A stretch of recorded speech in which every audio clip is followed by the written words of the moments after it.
Hey, Zels. Ask me about the specs. Mate, 2 pairs of specs. What's going on? Stormers colours. Yeah, Red, blue. yeah. Stormers away strip. I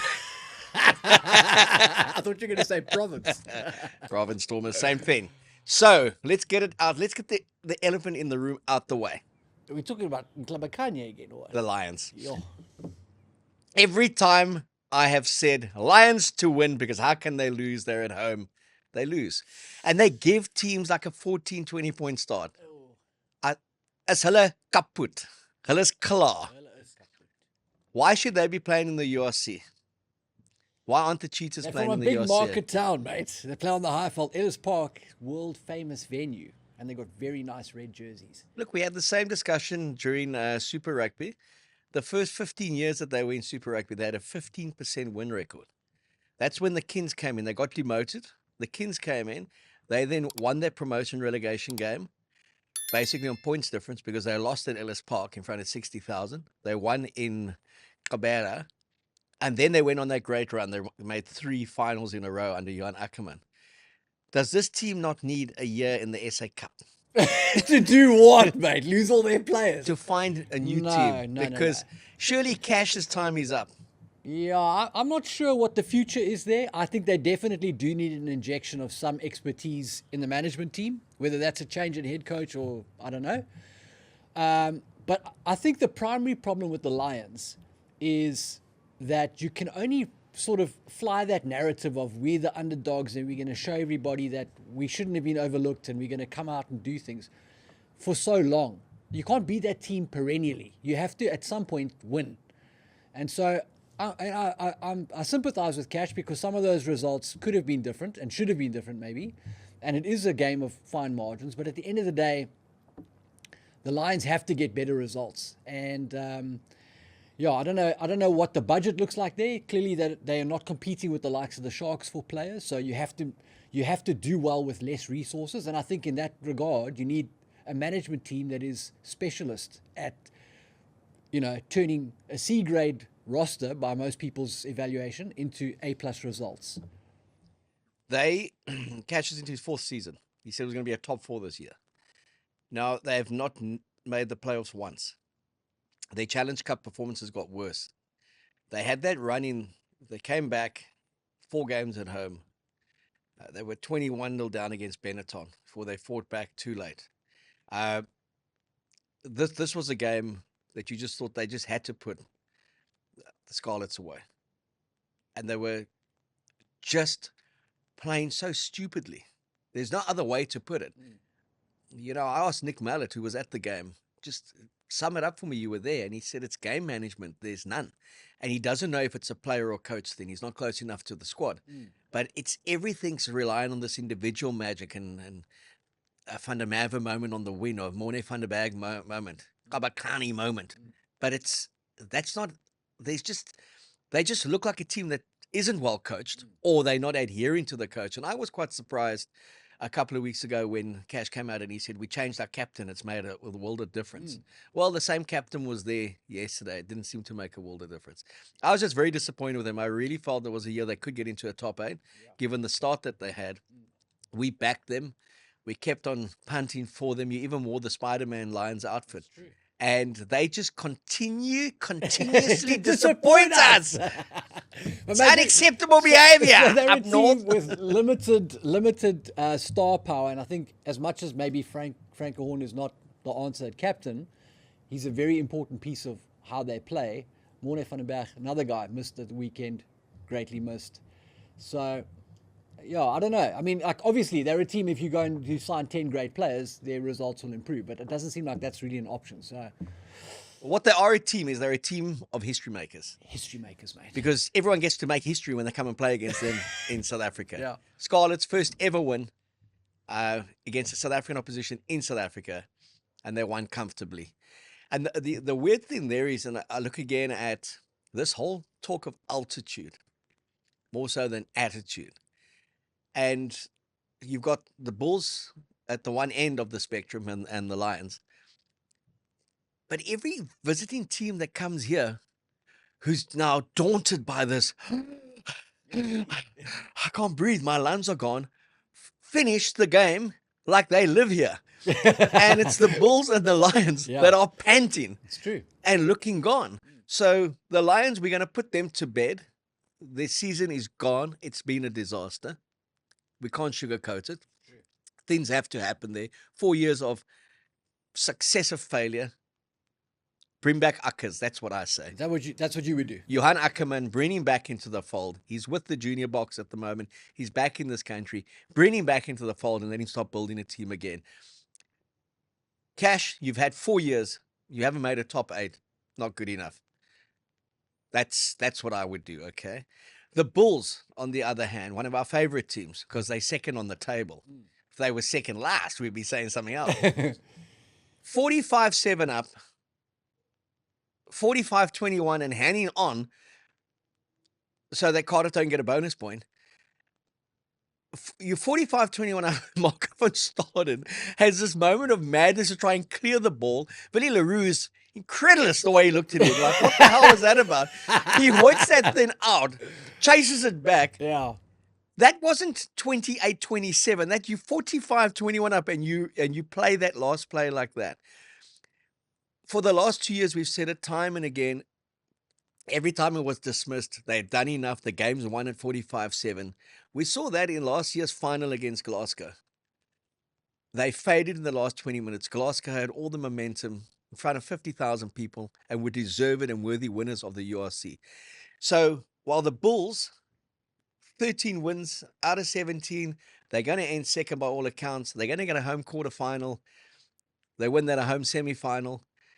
But it's just nie lekker daar nie Zels. Daai laaste 20 minute. That last quarter. Yeah. Teams know they can score against them. Yeah. I think a lot of the Bulls process is around throwing the kitchen sink in that first 30 minutes. And I think if you're playing the Bulls at Loftus and you don't get sucked into that vortex and you actually come out of that with some fuel left, the Bulls don't really have the gas. They don't finish strong, often. So I think a lot of it depends on how you play that opening spell. If you can soak up those flurries, you can come back in a big way. But you can't knock the Bulls. They are peaking at the right time of the season. They're at the highest point they've been on the log since, I don't know, week 3 or whatever it is. The Storm is also trending in the same direction. And they are contenders to obviously host a quarterfinal and potentially host a semi-final. And they are contenders to win the championship. So you look at the log, you go, fantastic. But what is odd about the URC and the South African sort of contribution to it this season for me is that you can't really peg any of these teams. How do they play? You know, in the old days, we used to watch Super Rugby. Okay, so the Bulls that were successful in those 3 title runs, you could describe how these guys play, what they're trying to achieve, and there was a consistency to their play that kind of validated what you thought of them. But for the rest, for the Sharks, for the Bulls, the Stormers are kind of finding their groove on this thing. But for the Sharks and Bulls, they're in the top 4. When you watch them play, you're not really sure what it is. What is their objective? What are they trying to achieve? What is their identity? It's just a lot of it is survival mode. It's flashes of absolute brilliance, and then survival mode where you want to pull your hair out. What are they doing? Willie LaRue's contribution in that game for the Bulls was absolutely massive. He's one of the older bocks who actually look like they're in form and know what they're doing and are taking control of games. I mean, he was massive, massive, massive. The Bulls lost Johan Goosen. Keegan Johannes stepped into the void. He deserves a massive tip of the hat for what he's done this season for the Bulls, floating between 9 and 10. But Willie LaRue, huge in giving that Bulls team some direction. And then all the results flowed off that. Sid de Klerk had a fantastic game playing off that. Kanan Moody scored a try. So it's just odd to me that we haven't locked in Willie as the fly half, because when he's played there, the Bulls, there's been a clear pattern of what they're doing from a game management point of view. And then they revert to Johan Goosen, and it's this sort of street fight where you're just trying to survive. It's odd. Oh, well, I disagree with you there. I think that when Johan Goosen has played, they've looked a lot better at 10, and then Willie can play as that second receiver, and he can roam and float when he's at his most dangerous. Keegan Johannes is a very good rugby player. Anyone who can go between 9 and 10 at that level can play the game. Yeah. But he's not a natural 10 who's going to control games and win you games. I mean, we go back to that Munster game. His kick that basically went out on the full, the fullback Devon. Yeah, Devon Williams. Devon Williams kick that went nowhere, went out on the full in the last 2 minutes. So when Gerson has been there, you just get a sense of a natural 10, who is playing field position, playing percentages. He goes off, there's a reshuffling. The pack is always dominant for 60 minutes, and they seem to run out of puff. The bench not quite as good as the starters. I mean, Cam Honeycomb again, strong. Nokia at 7 has been a bit of a revelation. He's just been a revelation. He's been great. In the box when he came in through injuries. And really, to me, he's a like-for-like replacement for Franco Mostert in terms of the next 5 or 6 years. Although Sos may still be going, given the engine he's got on him.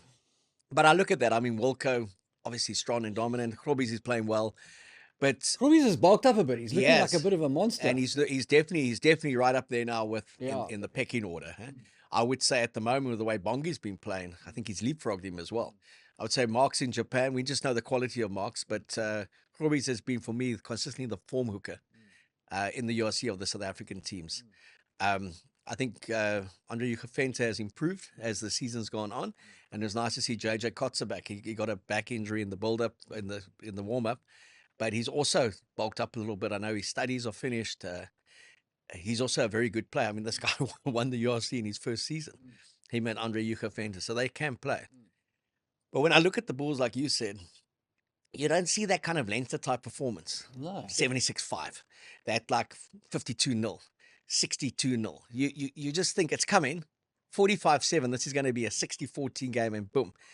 It just gives other teams hope that if they don't get that 2-3 early tries, they got problems. Yeah, 100%. And it's not knocking what they've done. But with the squad of players that they've got, I don't see why well, I do see it, because that's why I'm so pissed off and irritated. I'm not really pissed off, just irritated. And they allow teams to come back at them. And like some gimme tries and this whole altitude factor. I mean, I haven't seen an international team fade at altitude for a long, long time, because the conditioning is such now that these guys are fit. You see, that's what I like about Willie Leroux, though. And for me, Willie Leroux at 10 and Devon Williams at fullback trumps Gerson and Willie. That's my personal opinion. What I like about Willie is he's going to take the space all the time. So at altitude, when you're moving the other team around the field, left and right, not just north and south, but east and west as well, then that high fault factor comes into play. If you're constantly just touching the ball down on grass and making teams scramble to clean up that mess, I feel like there's a lot of opportunity for the Bulls in that space. But it's almost like, they just come out and play a very physical game, and if that doesn't hurt you, then they survive on scraps. If they can just keep rolling and same side, and they keep going forward, which is what happened on the weekend, then they look like they're in imperious form. And that's excluding your whole points about them fading, which are very valid. I'm just saying their style of play, it's almost like they're playing hard instead of playing smart all the time. Yeah, and look, and the counter that Jake and their leadership would say is 45 points scored. Totally. 50 points scored. 60 points Second scored. on the log. Come on, guys. What do you want? 100%. And they're going to knock over the Dragons by 60. They'll put 50 plus past them. The Dragons will score 40 points, though. They may score 25, 30, but it will be 65-25, something like that. But they'll say, as long as we got more points, which is, from an internal perspective, you can't argue with that. But then the minute you come up against a side who limits you scoring 40, you're in trouble, because you've then got to limit them scoring some points. I think that's why I love the dogfight in Thorman Park against Munster. Yeah. I mean, that was a dogfight, 16-10, 13-10, going down to the wire, down a player. They had to defend. They showed they can defend. They look more conditioned there than they do at Loftus. Totally. That's so true. It's like the Sharks tend to look better on the road than they do in Durban. True. So I reckon they should both play away from home. Just be based in Europe. I'll be speaking to Charles Kraus, and I think they've moved their home ground advantage to away games to show that they really are champions. Yeah. Just share the tickets, mate. It's like in the game Survivor, for those who, I know you watch it, and Mac watches it, your daughter and your Mrs. Taryn, and we watch it. And if it comes down to there's a stalemate and you got to make fire. But then some of the great leaders in the history of Survivor have said, I've already won it, but you know what? I rather want to make fire to prove I'm that good. To the Bulls and the Sharks, let's go overseas and make fire. 100%, mate. Show we'll win in your backyard. I like that. Oops, did we say that? But so credit to the Bulls. a good chance of finishing second, given that the Warriors have to go to Dublin for their last game, and they're gonna face the wrath of Leinster because uh, Leinster doesn't have an investing Champions Cup to prepare for Correct. final because they're out of it. Correct. So we're going to see the best of Leinster now, last game, and then into the quarterfinals, which they will host, semi-finals if they win that, which they'll host, and a final that they will host. Which the only thing that would kind of give any team a bit of hope, I reckon, is the 12 of those boys may be thinking, I want to go to Australia with the British and Irish Lions. And does the URC really mean that much to me? Because it doesn't have a star. Yo. I think Leo Cullen will be praying that nobody in his squad is thinking any of that sort of thing. I wonder whether he'll have to start Geordie Barrett on the bench because Irish players must start big games. I don't know.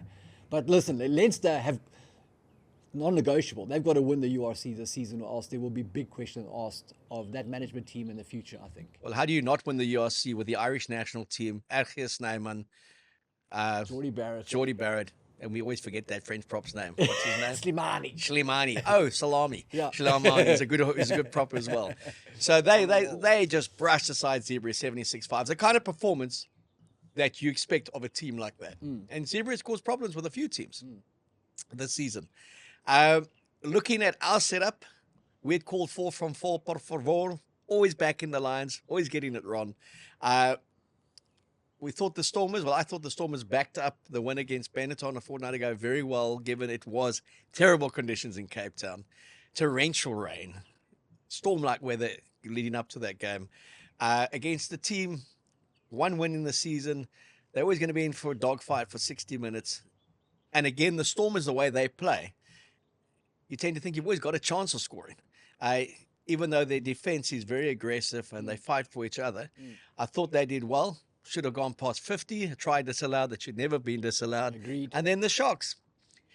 Again, their counter will be scrappy, crappy, 29-10, 4 tries, bonus point. What more do you want? Correct. So it's like you said earlier, it's very hard to knock these victories when they are quite emphatic. Yeah. And so you look at the score. If you hadn't watched the game, you look at the score, you think, okay, wow, pretty much in control. You watch the game. There's moments in the game where you're not sure who's the better team on the field, but you scored 3 times more points than your opponents. Weird. They've got some amazing players in that Sharks lineup, and when they turn it on, like Fassi Makazole inside, Pepsi Buthelezi scores in the corner.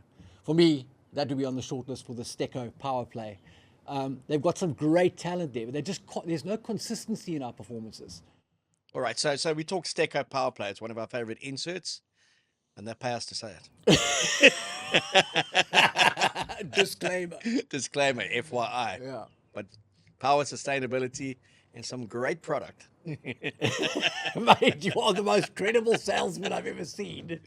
And they do love us, apparently. Thanks once again to the guys at Retroviral, to Sterling and to Mike Sharman for always assisting us and helping out where we can. We are hoping to get some really cool prizes from Stecco over the next couple of months. And in the climate we live in, it would always come in handy. Yeah. But I like your call of Fassi, cross kick. Mapimpu gets younger every day. Inside to Pepsi Buthelezi. The fizz was there. And the try. So that was a great moment from the Sharks game. Yeah. I thought Kane Moody again. Firstly, the offload from Krobbies in the tackle to Kane Moody, the chip and Harold Foster's reach to score. That was a great Stecco power moment for me. Explosiveness. And then down in Cape Town, well, you can pick them all. Do you want Sanatla's little offload straight in to the great line that Similani ran? Do you want Sanatla's try? Started it, finished it. Or do you just want Damian Willemse to get it because it was his 100th game? He started 94 games out of those 100 for the Stormers. I thought he was outstanding. Yeah. Which one gets it for you? Because we're not even looking at Super Rugby Pacific. We're not looking in Japan, top 14 or the Premiership. Mate, so the Damian Willemse try that should have been, would have been my choice, but it wasn't a try. So I'm going to go with Siabelo Sanatla's try. Great phase of play that, and the cherry on the cake was him scoring in the corner. So fabulous to see that. Obviously, huge supporter of Siabelo Sanatla. Love his backstory. What a player. And great to see him back on the try sheet. And then coming back to the try that wasn't. Match officiating once again a shambles. This guy, This is the guy who sent Neetland for sheer off. Didn't see it initially. Was looking straight at it. Then saw it multiple times on TV when it was intervened, and was incredulous. This is foul play. Neetland for sheer out for a month. The most innocuous in terms of the consequence of what Salman Murat did. They overturn a try, give a penalty, and send a guy for yellow card. And I thought his mannerism towards Salman was disgusting, disgraceful, the way he interacted with him. I know he's Italian, English is his second language, but he was dismissive. He acted like a prick. And that's not the spirit of the game in Cape Town. Here we want to make people smile. Exactly. They didn't make us smile the way he just sent our skipper off. Exactly, mate. Salman Murat must think, what am I allowed to clean up? What's happened to the game? It's What a has crime happened- against rugby. Well, that's exactly the question all these players should be asking, in my opinion, is what have we allowed the game to become on our watch? Because if that is illegal, then I'm not sure you can have any more rucks. I mean, a breakdown, there must be, I don't know how many penalties conceded in a match when you have 150 to 200 breakdowns. What's going on? What is the message that we're sending out? Are you allowed to clean out? Are you not allowed to clean out? I think it's the hysteria around the safety. We've spoken about it a million times. Is way over the top, and rugby needs to go back to go forward. But just his reasoning, you had an intent. You had an intent to do that, but I didn't do it. Yeah, but your intent was that's good enough for me. You got to go. That's like when these referees come with the level of force wasn't big. How do they know? They're not on the receiving end of that guy being poleaxed. Or, oh, that was just a little kiss on the cheek. Yeah. Meantime, the guy's jaw's We fractured. spoke about it during the game. Harold Forster got neck rolled, or I don't know, got sort of, clotheslined 3 times in that game. Nobody even mentioned it. Not in the broadcast, not the TMO, not the ref. If their roles had reversed, because the tackler was smaller than Harold Forster in every situation, the roles reversed, Forster's getting suspended. But now Murat says, I thought you were actually calling me because of the tackle on Sasha. Yeah, I saw that. No, I didn't see it. You've just had 2 minutes of looking at a super slow-mo replay that started with a high tackle on Sasha Feinberg from Ngomazulu, and you say you didn't see it. Enough. No, it's just, and this guy's got a test match for the British and Irish Lions against Australia. He's considered the best in the URC. Wow. I keep on saying the URC is for me the best competition. Borne out by the fact that we go into the last round and there's 10 teams that are vying for the top 8 places, 4 guaranteed. The Stormers are guaranteed at going at 5th, but there's this bun fight. So it's a great, after 18 rounds, it's a wonderful conclusion. But all we talk about every single weekend post-analysis is how cuck the refereeing is, how interfering the TMO is, and how they miss the obvious and go and find that something that is completely not obvious. So on that point, people love schoolboy rugby.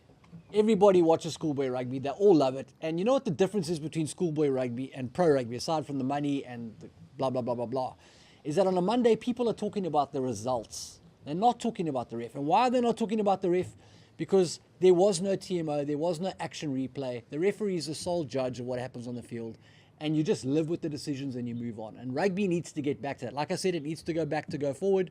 The ref needs to be the guy. No in-stadium replays. You don't referee on replay. You referee what you see. You will make mistakes. That's the nature of the game, just like players make mistakes. Let's get back to that where the ref just plays the call live, because the ref did not blow up the Salman Murat incident. There wouldn't have been no yellow card. Willemse would have scored. And the same goes throughout.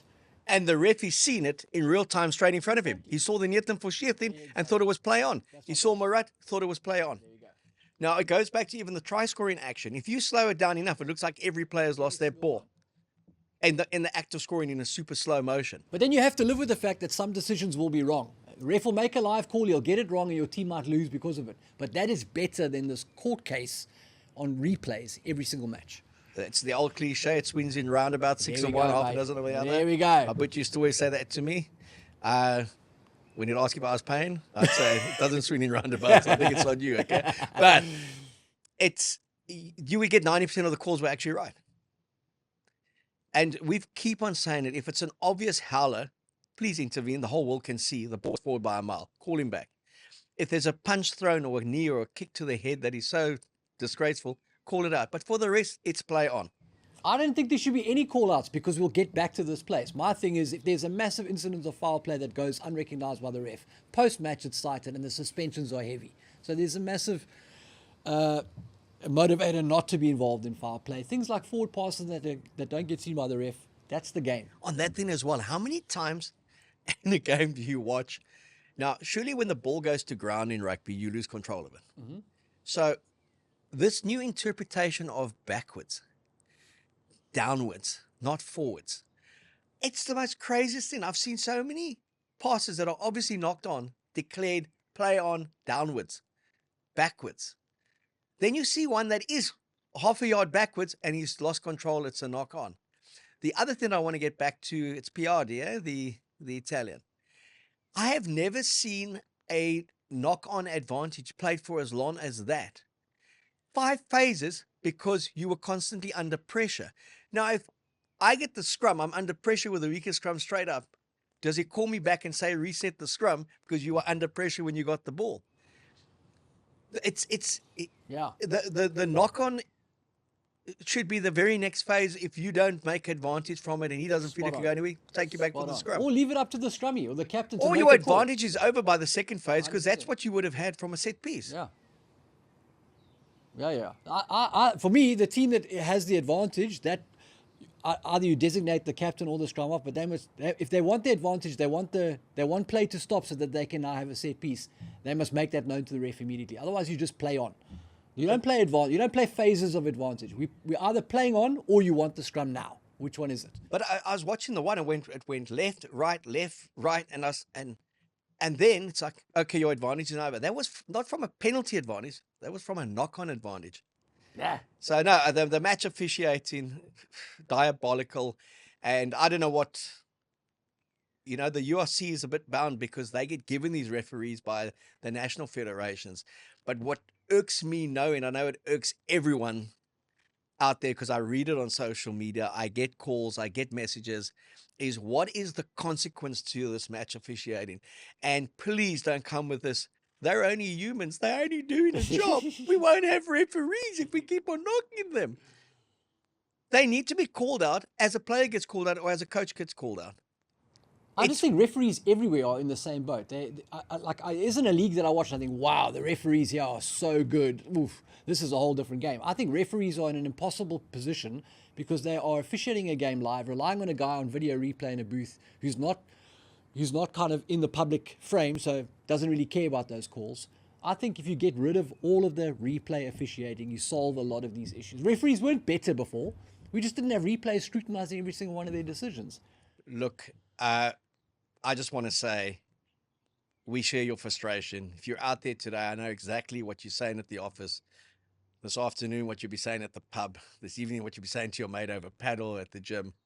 Like, how cuck are these referees, eh? And it's not because something didn't go in our favor in South Africa. Totally. Or if it went in our favor. It is just the inconsistency. And we've spoken, because we obviously went big with the Netherlands for sheer suspension and banning for nearly a month. The exact same incidents several times in all the different leagues was play on or a penalty, and on one occasion was a yellow card. Yeah. Different referees, exactly the same situation, and no consequence to that. Yet there was nothing when he was given the red card, then given a big suspension. On appeal, it was dismissed before it was even read. No, the game does itself no favors there. And, frankly, it annoys me. It really does annoy me. To the point that I actually have to watch a bit of soccer on occasion. So we got the Stormers. They did well. Yeah. Give me a quick rundown of where you see their season in the last month, where you see it going. Given they've had so many, like lost Kitsy, lost Francois Haber, lost BJ Dixon, that's the thing for lost me. Dion Fourie, lost Mani Lebok. Those are big players that they've lost. Yeah. That's exactly where I'm on this. For me, the Stormers have overachieved given the personnel changes that they've had there. I mean, you look at the squad that they had when they won the championship to where they are now, and the injuries and some of the suspensions and all those issues. I think they've done an incredible job to get as high up on the table as they are and to be in contention at this point. And I think some credit must go to these second-string players that have come in and have really taken the opportunity with both hands to prove that they can play at this level. I do think that the Stormers, fully loaded with their best players, are serious contenders in this competition.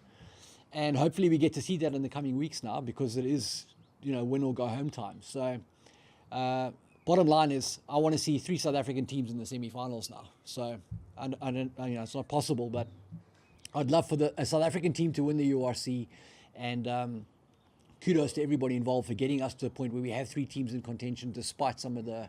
Why do you say it's not possible? Well, I don't think can we have. Yes, we can. Is it? Yes, we can, Zels. Okay. Because the Bulls will win, playing as second place team.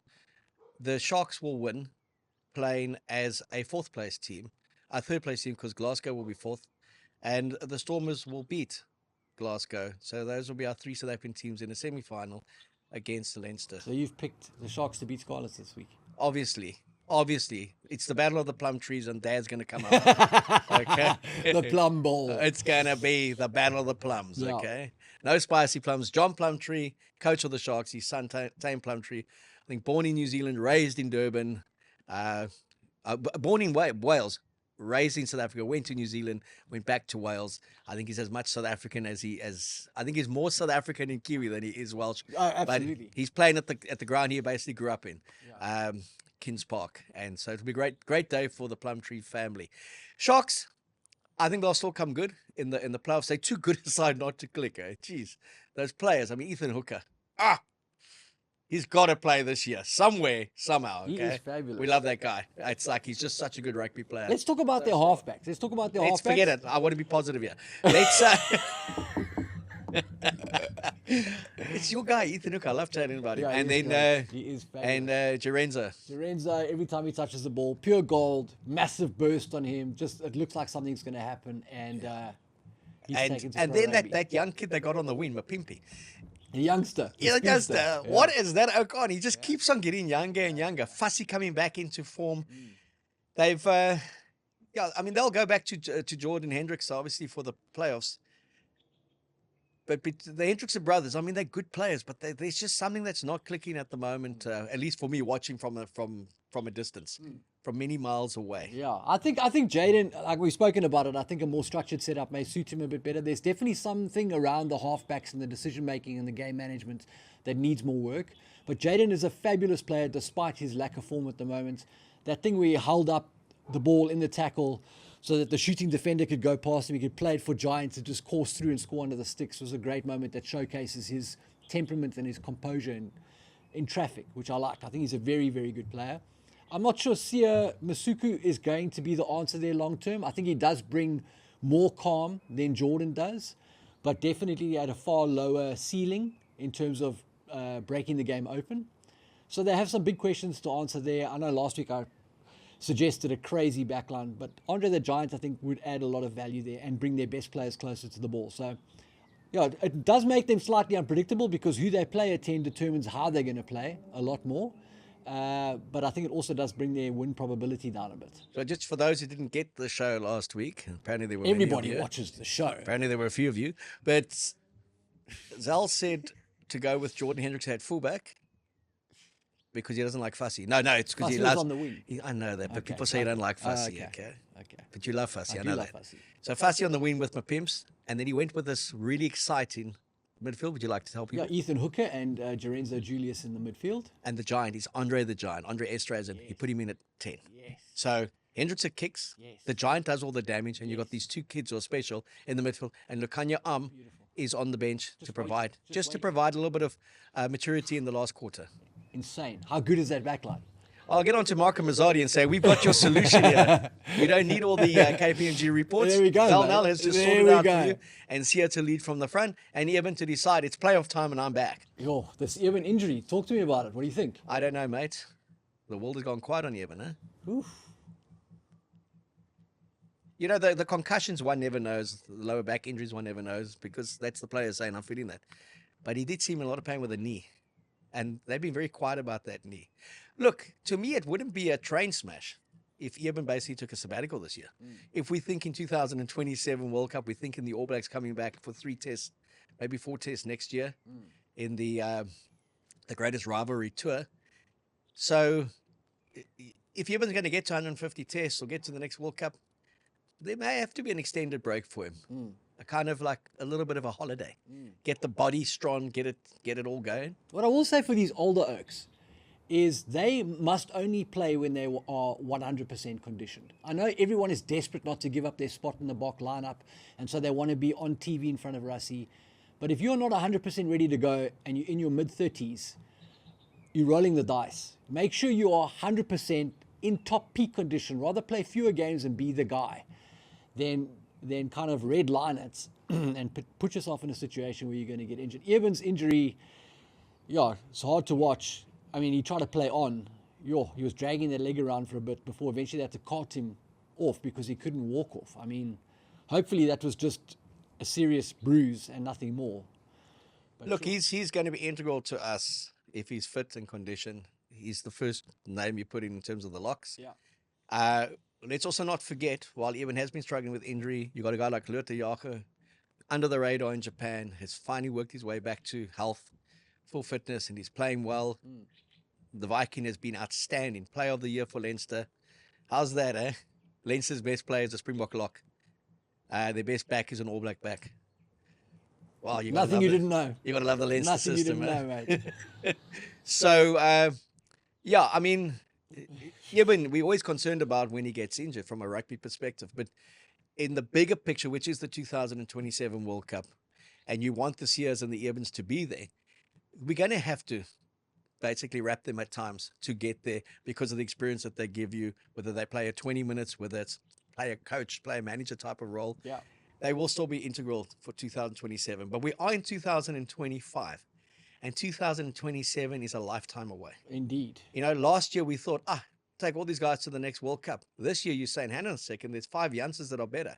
5 youngsters. So how So that's good is exactly why guys like Evan and these veteran Boks don't want to be out in the mix because they don't want you to be saying that, right? They want to be the guy front and center playing their best rugby. But I mean, the one wonderful thing about having guys in Japan, the conveyor belt keeps on ticking here. Yeah, spot on. The one thing I'll disagree with Jake when he said Curtly Orange should be back playing in a playoff. Now he's in Japan. He went to Japan on a sabbatical on good money. What I disagree with is, Jake, you didn't develop that guy.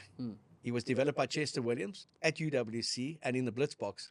What you identified was no one in the Western Cape is picking him. And in the last 3 years, he's blossomed for you. With strong surrounds at the Bulls. So this wasn't a kid that was identified at 16 and taken to the Bulls. Sure. So I also think if a guy's playing in Japan or he's playing in England and he's playing for the national setup, one of the key strengths to our success, I think, with the Boks is that 50% of our best players aren't beating the crap out of each other for 25 weeks in Europe, in South Africa. Our Japanese-based players come back and seem to be the best conditioned. And Damien Deolandi has looked 5 years more youthful since he's been playing there. Jesse Krill, greater longevity. Malcolm Marx. Ches and Colby's look great. I mean, the pressure's not quite as much as they get in this country. And I think long may it continue. That we have that balance between who's playing in South Africa, who's playing over there. And I like the new rule that SA Rugby has put in that you can pick 5 foreign-based players, foreigners, in your setup and 3 on the field. Because I would love to see a Geordie Barrett playing in South Africa. I would love to see, one of the big Irish names playing in Cape Town. I'd love to see an Aussie playing for the Lions or for the Bulls. It just kind of adds something to what we've got and not at the expense of another player. Yeah. You know, you go back to the cricketing thing. 2 young kids who are playing for Province in cricket, just come out of school, Jacques Callis and Herschel Gibbs. Who were they batting with? Desmond Haynes, one of the icons of West Indies cricket. Who was Sean Pollock opening the bowling with? Malcolm Marshall, one of the icons. They learned so much from these guys. So a different culture brings something into the team. And I know a player that you rate very highly, Ben Loader, who's played on the wing for the Stormers. He now goes back. I think he's going to the Exeter Chiefs, so he's going back to the UK. He came here because London Irish folded. As I mentioned, was injured a bit, but a bloody good rugby player. Great player, fabulous player, intelligent player, consistent player.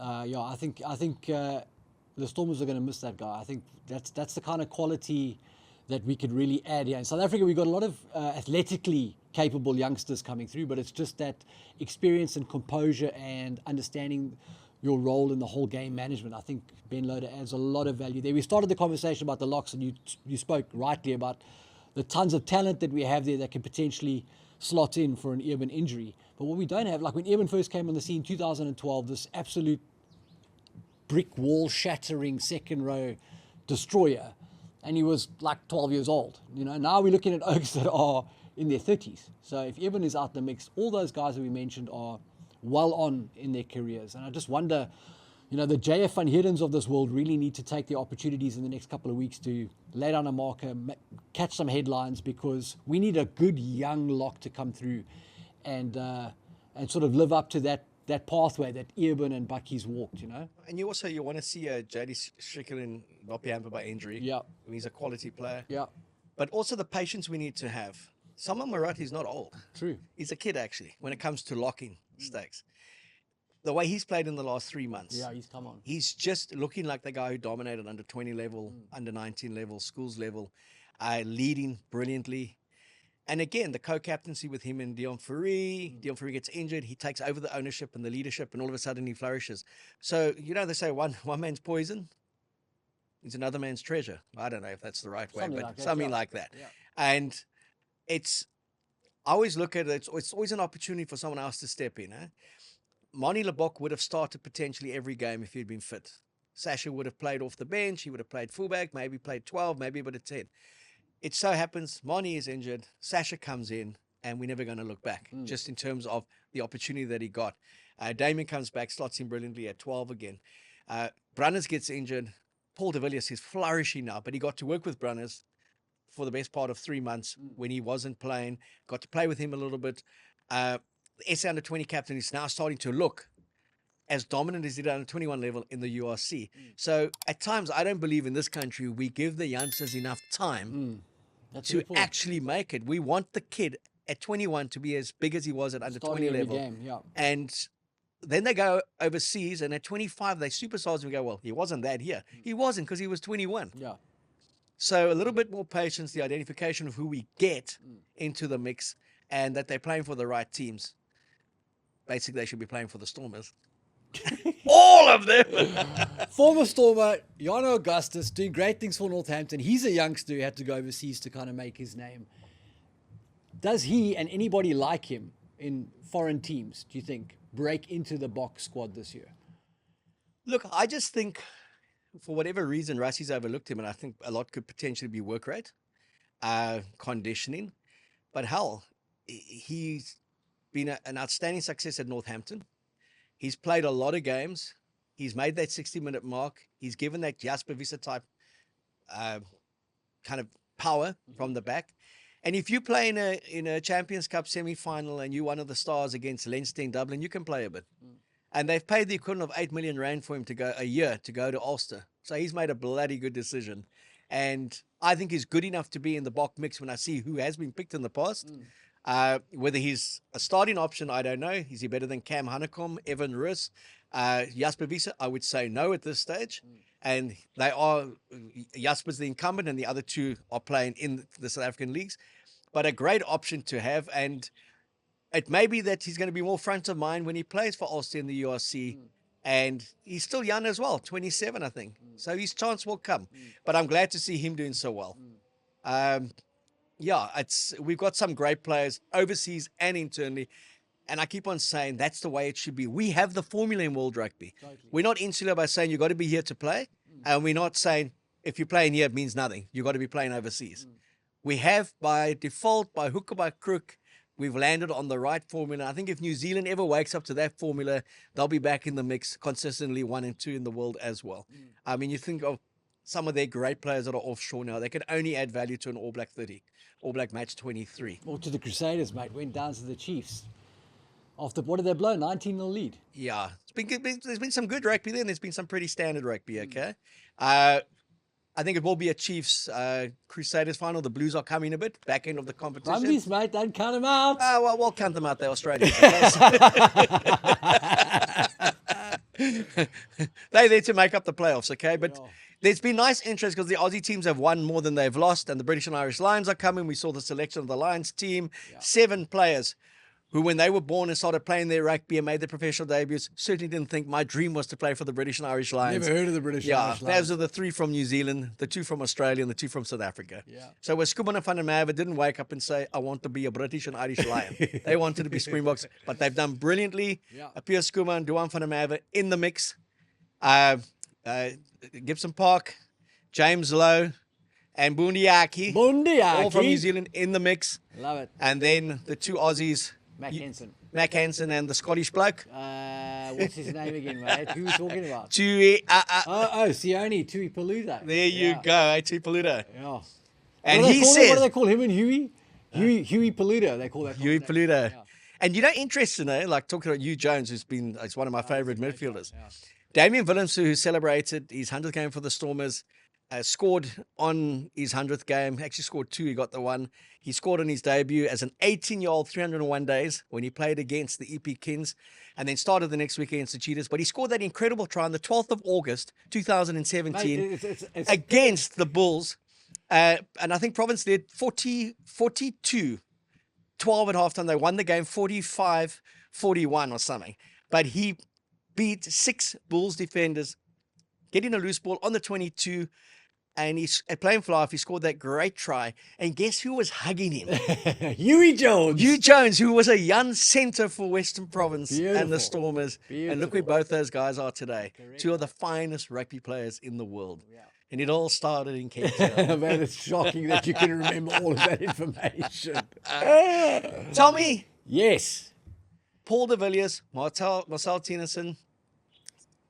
How have they catapulted in the last couple of weeks? Yeah, they've done very well. And I suppose that talks to what we were chatting about earlier on. It used to be Dion Fourie, Evan Roos, Hachiva Diamani, all-star back row that powered the Stormers to the title in the first season of the URC. And now, Paulie de Villiers coming through, and obviously Marcel Tennyson given a shot, and lots of disruptions in that pack, specifically in the tight 5. Don't underestimate what they've done behind a tight 5 that's lost some massive players.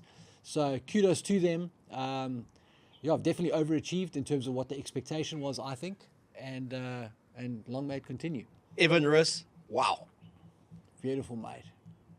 Beautiful. We all got caught up in the Cam Hanekom euphoria. Yeah. And he's been great. Evan, 2 years ahead of him at school, the Paul Boys High, said, this is the year he's got to kick on. Has he not kicked on? Yeah. I mean, Evan is a fantastic ball carrier, and I think the knock against him in the past has been, can he keep a lid on his aggression, not to get involved in off-the-ball stuff. And I think he's done a fabulous job on that. Fabulous job on the hair front as well. Tidied that up. But, I mean, he's a legitimate ball carrier. That guy's a world-class ball carrier. And I think immediately the athleticism and the physicality there gives you a real weapon at 8. So, great player. Love to see him get more opportunity at the national level. I think he can do real damage. Yeah, and I mean, he's... It's a player who came on the scene, 21, 22, got a Bok opportunity, then left out. The patience I talk about is, Dwayne Vermeulen played for the Boks for the first time, I think, when he was 28. He had played 100 provincial games. Yeah. Once he got in, you just could never leave him out. The Mike Hussey of rugby, Mr. Cricket, Mr. Rugby. He earned the right to play for the Boks. There were many other. Pierre Spies was playing. Skinstead was playing. Very good. Now, Pedri Vandenberg was playing. Jacques Crenier was playing. Donny Rousseau was there at 8. So there were some very good number 8s that were playing, and he was considered still too young to break into that. Mate? Ryan Kankowski was playing. Yeah. Keegan Daniel was playing. Good players. It's a bit like when we say, Sia, can you believe he was carrying tackle bags at 2015 World Cup? Yeah. Yes, you can, because look who was there. Who the loose forwards were, the incumbents, and just pre that, who they were. Yeah. So I'm a huge believer of patience, and let them rather come through for South Africa than for another country. And we don't want to lose those players because they go to France. So Paul Willems being an example. If Abakis Buerta and Victor Matford at the time were taking sabbaticals and they were going overseas, and you had to play Paul Willems, that's where that depth would have come from. Totally. Just talking about schoolboy rugby, some big results this last weekend, and I read them all on SA Rugby magazine. I know you guys scraped from everyone. Super Sports Schools, etc., etc. Yeah. Big day for the lads from Paul. Paul boys, 25-10 against Grey College, and then Paul Gymnasium, Paul Gymnasium went to Paul Roos Gymnasium. Paul Roos Gymnasium at the Makotte field and scored a fabulous, famous 17-10 win. No tries for Marcus Miller, the standout centre, but a very aggressive, impressive defensive performance. Out south, southern suburbs, because I'll always have an interest there at the Piley Reese, Bishops 14, Sax 14. I really thought Sax would take that one, but the Piley Reese is a very different field to play on. And then Gary van Lochenberg, an old mate of mine who's invested a lot of time, a lot of money into Stellenberg High, his daughter, province school's hockey player from there. He kept on telling me Stellenberg's coming for the last decade. They're on the cusp of beating all 4 southern suburb schools away from home. Sure. They knocked over Weinberg, they knocked over Sax, and they knocked over Rondebosch 23-22. And they've just got Bishops to go at the Piley, and I think they'll win. They've done brilliant. The work they're doing at that school, the work that's been done at Milnerton High School. Fabulous coaching, mate. Fabulous coaching. Yeah, I can't speak with authority about what's going on in the KZN schools. I just know there's a lot of money in those schools. And then in Joburg, obviously, Affies will always be there, one of the top schools. But the Western Cape school system is so strong and so dominated. And those were big derbies over the weekend, played in typical Cape winter conditions. And then we saw a lovely picture that Andy Murray posted of Sax under 13s that may have been against Bishops. I don't know if that was the game, but I know that Sax did beat Bishops 38-0. Kirsten Marshall, well done. We'll take that one. Sia Khaleesi's son playing up against Kalkberger's son. Beautiful, great picture. What a great picture, mate. And the sort of next generation, hopefully, of South Africa's superstars. If those two guys come through, follow in the legacy, the footsteps of their dads. What an amazing, amazing time to be alive, to see that, It's you kind of grow up seeing some of these old guys, Skalkberger Jr., obviously, but to just see in such a short space of time, these guys are, Skalk's still a TV pundit, could probably still strap it on and go play again, and to see his boy coming through against Sia Khaleesi's kid is just beautiful. Isn't he a dead dreamer for Skalk? Yeah. Huh? Yeah. Yes, those burgers all look the same, Yeah. Huh? Sure. Big and powerful. Yeah. Big and powerful. That's going to be a great picture because they may both go on to play for South Africa. Exactly. And then they're going to show that picture of the two of them next to each mate. other. So it was a wonderful weekend in the Cape. We're staying with the Cape for a bit of news. Boland Cavaliers. Wow. The neighbors of Western Province, the feeder team to the Bulls. The whole Bulls backline basically comes from Boland. They are going to be playing in the Currie Cup. Yep. And that's a wonderful thing. Griquas Pumas, obviously, the top 2 teams. Frontstein consolidated after a different start. The Cheetahs are there. Yep. And Boland Cavaliers, it's wonderful to have them in the Currie Cup playing up against the likes of Western Province, even though it's a youthful side, the Lions, the Sharks, and obviously the Bulls. So that will be the Currie Cup. So the SA Cup, there was something to play for. All 4 of those teams will want to win the SA Cup. They've got the semi-finals coming up, so they will. But the big thing was to qualify for the Currie Cup. Okay, and then when we look at the global spectrum, Japan, we know what's going on there. English Premiership and top 14. A lot of South Africans playing in there. Players who could potentially feature in the box setup as well. It just shows you again. Once we get to the tail end of the season, position is decided. They rest all the frontline players. Bath left their whole first team basically at home for the Challenge Cup final. They went to Cardiff and played at the Principality. 51,000 against the Bristol Bears. They took a beating. It was the Bristol Bears kind of home game. Jan van Kraan didn't care because they are top of the table. Correct. They get the home set. They get the all that advantage. And then Toulouse have to win the top 40 now because they lost in the semi-final to Bordeaux of the Investec Champions Cup. They went to Toulon and won 50 points to 16. Crazy, So it just shows you. Yeah. And Bordeaux just rested all their players and took a beating. Yeah. So that top 14 is looking good going into the last few weeks. The Premiership is exciting. Japan is exciting because a lot of South Africans playing there. And obviously the URC, the big one for us. We've got 3 teams in the top 5. We could potentially have 3 teams in the playoffs. If you've got to pick them now, mate. You've got to pick them now. You've got to pick it because you've got to tell me your scores. We don't need teams. We don't need teams to look at the weekend scores. It's South Africa against Wales. It's going to be 3 from 4. Mate, I'm going 4 from 4, mate. I'm backing them Lions, mate, all the way. So you backing the Lions to beat the Ospreys? Yeah, that's right, mate. Jesus, that's a big call, eh? Okay, give me a score. Yeah, I'm going to say the Lions win that one 17-30, mate. It's low scoring. It's a low scoring affair, mate. And it's scrappy. Lots of yellow cards. All right, I got the Lions to lose 38-32 in one of those Why belters. so negative, mate? Because it's the Lions, mate. It's because it's the Lions, eh? Every time I put a punt on them, they disappoint me. 38-32, mate. Yeah, they'll be down early by like 2 tries. They'll come back, give me hope again, and then fold in the last 10 because of attitude, not so much altitude. They finished. Their season's gone. Those guys have checked out ages ago. They're thinking Currie Cup now. Okay. All right, so that's the one game. We always address the Lions first, get them out of the way. Do we? Stormers to beat Cardiff Friday night. In Cape Town. 16 points. So your score there? I'll say 38. Oh, no, I'm going to end up going your way, but 38-22.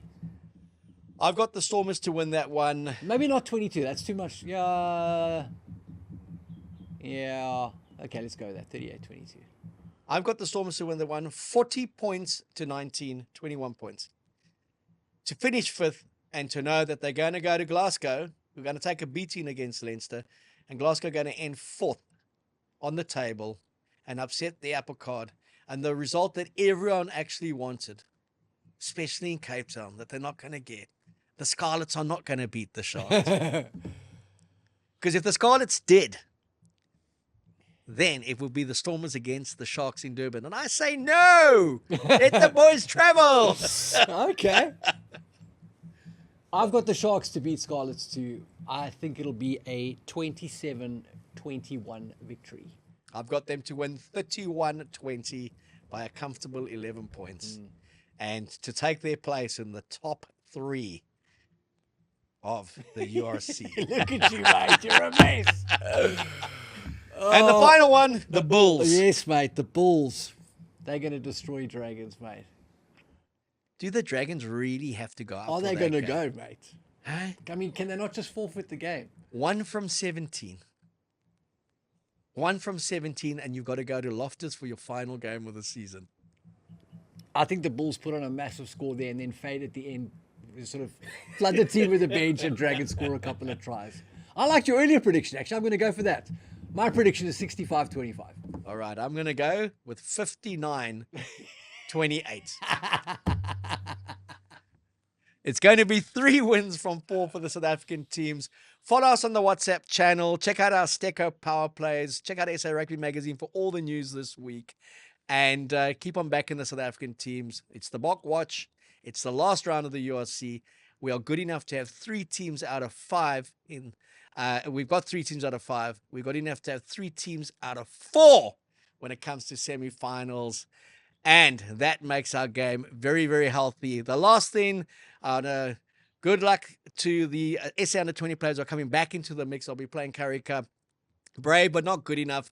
48-45, Zels, against the baby All Blacks. They made 10 changes. I think they learned a lot for the Rugby World Cup Under-20s. Yes. Do we take much out of that, or is it more a thing of, are there future Springboks in that mix that you saw?